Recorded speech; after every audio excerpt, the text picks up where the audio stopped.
Здравейте, красиви хора! Днес искам да ви разкажа за един зеленчук, който съм убедена, че срещате постоянно в ежедневието си, но със сигурност мнозина от вас подценяват неговите ползи за здравето. Днес ще ви разкажа за червеното цвекло. И не само ще ви разкажа за него, но и ще ви покажа една много лесна рецепта, която ще ви помогне да го направите част от вашата ежедневна диета, ако все още не сте го направили. Останете с мен и ви обещавам, ще ви бъде полезно и интересно.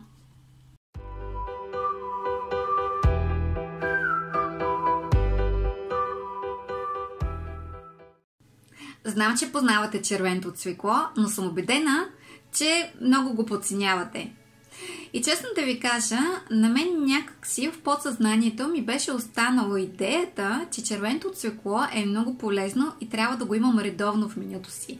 Но с какво точно то е полезно и как ме прави по-здрава, нямах никаква идея. И да си призная честно, избягвах го, защото не ми харесваше факта, че много цапа, когато го използвам.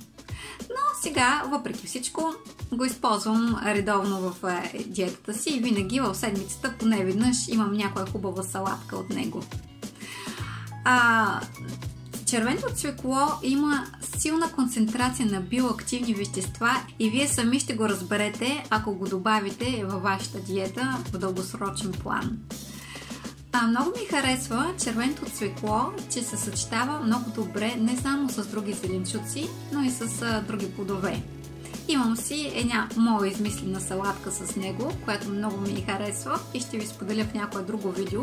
А днес съм ви избрала рецепта, която по-скоро ще ви помогне да го добавите като лека закуска в вашият хранителен режим. Всъщност тази рецепта ми я буквално разказа моята майка и аз реших, че е много добър вариант да се опитам едва ли не да пробутам цвеклото на моя син, защото той изобщо не му харесва, не иска да го яде на салата и просто исках да го замаскирам в този не десерт, но закуска, защото в крайна сметка когато съчетаят всички продукти, той нямаше как да разбере, че вътре има цвекло и всъщност на усещане, поради сладостта на самата рецепта, не се различаваше много точно неговия специфичен вкус.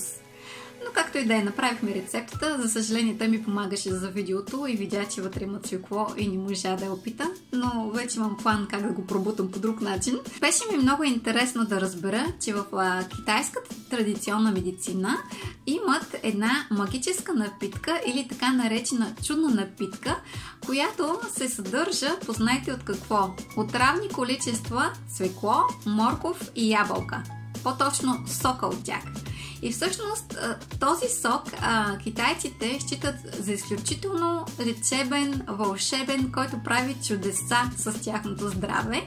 И това наистина е така, защото този сок има възстановяващо въздействие върху сърдечно-съдовата система, бъбреците, а също така и го използват като профилактика срещу рака. Освен това, този сок има противовъзпалително въздействие на организма и, разбира се, подсилва имунната система.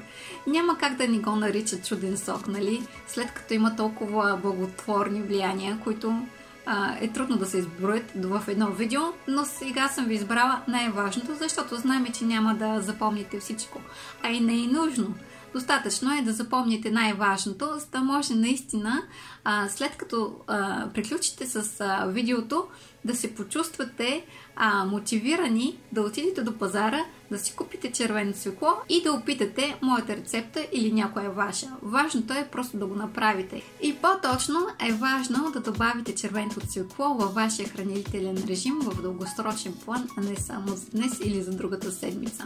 Ако искате обаче да се възползвате от фибрите на цвеклото, е добре вместо на сок да си го направите на салатка, заедно с морковите и ябълките. Ефектът е същият и всъщност самото цвекло подсилва благотворният ефект от полезните съставки на другите плодове и зеленчуци. Затова е толкова предпочитано и използвано и разпространено. Слава Богу, можем да го намерим лесно и на достъпна цена. А ако имате нужда от детокс, силен детокс на тялото, то сок от червено цвекло определено ще ви помогне за това. Но трябва да знаете, че ако никога не сте правили детокс на тялото си с червено цвекло, понеже той е много силен, може да ви се появи гадене или други неблагоприятни ефекти. Затова специалистите препоръчват, ако правите детокс с червено цвекло, то да започнете с малки количества, примерно с 50 грама, и постепенно увеличавате до 250-300 грама, които са напълно достатъчни за около 10 дена да си направите едно хубаво пречистване на тялото. Разбира се, ако не е много силно замърсено и не страдате от някакви хронични и други заболявания.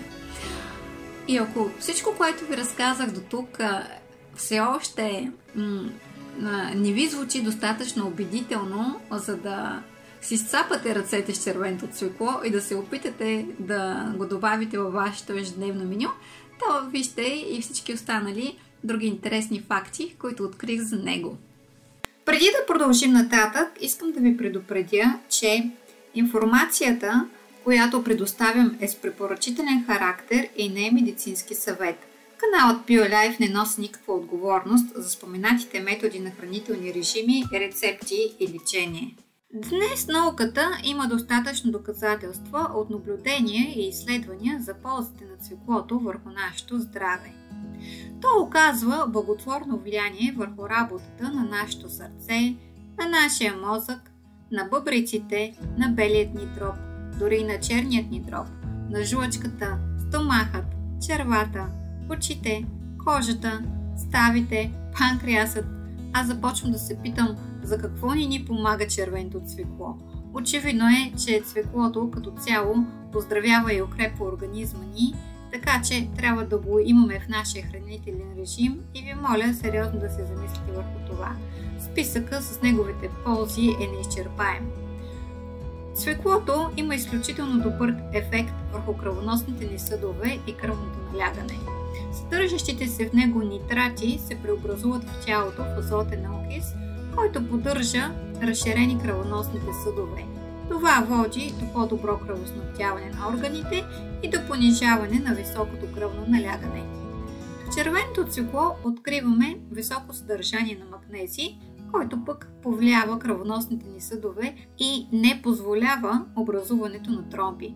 В него откриваме и хлор, който оказва противоалергично и прочистващо действие на бъбреците, жлъчния мехур и лимфната система. В сравнение с останалите зеленчуци, червеното цвекло има предимство с оптималното си съдържание на бетаин. Бетаина е биоактивно вещество, което подпомага усвояването на белтъчините и подобрява работата на черния дроб. За укрепването на стените на капилярите и стимулирането на образуването на червени кръвни телца пък допринасят флавоноидите, които също откриваме в този така магичен зеленчук. В червеното цвекло ще открием и йод, който помага на пациенти с понижена функция на щитовидната жлеза, а също така и цинк, който пък продължава действието на инсулина при диабетиците. Това са само част от ползите на червеното цвекло, но въпреки всичко се надявам, че те наистина са ви накарали да се замислите и от днес нататък да го цените много повече, независимо, че е толкова лесно достъпен и може да си го позволите. И това не е всичко. Червеното цвекло оказва изключително добро въздействие върху нашата памет, да, прави ни по-паметливи, да работи по-добре нашия ум и ни подобрява съня. Така че ако страдате от безсъние, задължително трябва да имате червено цвекло във вашата диета. Вече нямате оправдание да не го използвате. Знаете колко е полезно, можете лесно да го намерите, на достъпна цена е. Сега вече всичко е във ваши ръце. Вижте и моето предложение, което може да използвате като лека закуска между храненията или дори като закуска и която е добро начало да започнете да интегрирате червеното цвекло във вашето меню. Между другото, рецептата е много подходяща и ако имате деца, които по никакъв начин не искат да опитат червеното цвекло, в тази рецепта цвеклото не се усеща толкова силно, колкото ако го направите примерно на салата. Но ви оставям сами да се убедите в това. Приятно гледане! Я да видим какво си имаме днес. Днес имаме коса от моркови, малко ябълки, мандаринки, мед, канела, глава от цвекло, очи от морков, уста от ябълка, коса от орехчета и си имаме една прекрасна дама, която ще превърнем в здравословна закуска. Настъргваме ябълките и морковите по този начин, а орехчетата ще начупим на едро. Мандаринките разпределяме на отделни резенчета и сме готови да започнем с рецептата. Казах ви, че тази рецепта ще бъде много лесна, а и защо трябва нещата да бъдат сложни. Всъщност ще сложим продуктите последния начин в малка чашка. Може да използвате чаша за крем карамел. На дъното слагаме цвеклото, после добавяме ябълките и накрая слагаме морковчетата. Става много цветно и красиво. Добавяме орехите. Ако искате, може да ги насътните, но аз по принцип обичам да ми хрускат, с това ги начупих на по-недро и заливаме с мед. И разбира се, накрая ще сложим канелата, която лахае толкова прекрасно. А медът и канелата правят един много добър вкус и вкуса на цвеклото почти не се усеща в тази рецепта. Затова е много подходяща за дечица, които никога не искат да опитват цвекло. Получихме една лека здравословна закуска, която е истински празник не само за нашите сетива, но и за нашите клетки, заради безкрайните ползи на червеното цвекло. Красиви хора! Това беше днес от мен. Надявам се видеото ми да е било истински полезно за вас и още по-вече се надявам, че веднага след като приключи ще отидете до пазара и ще си купите червено цвекло и ще опитате моята рецепта или пък някоя от вашите любими. Важното е да се грижите за себе си. Аз не мога да го направя вместо вас, мога само да ви вдъхновявам и мотивирам. Въпросът е да бъдете постоянни, вдъхновени и да се обичате. В крайна сметка, начинът по който се грижите за себе си, вие се грижите и за всички останали.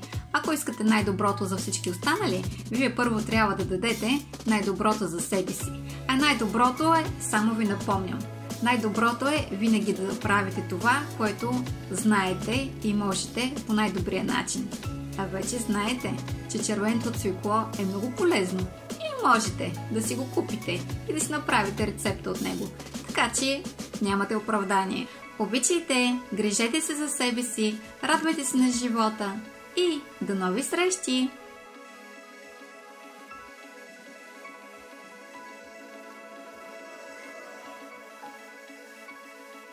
Ако информацията, която току-що научи, смяташ, че ще ти бъде наистина полезна, ти напомням да се абонираш за моя канал. Така винаги ще знаеш за най-новите ми видеа и ще бъдеш винаги актуален в грижата за себе си.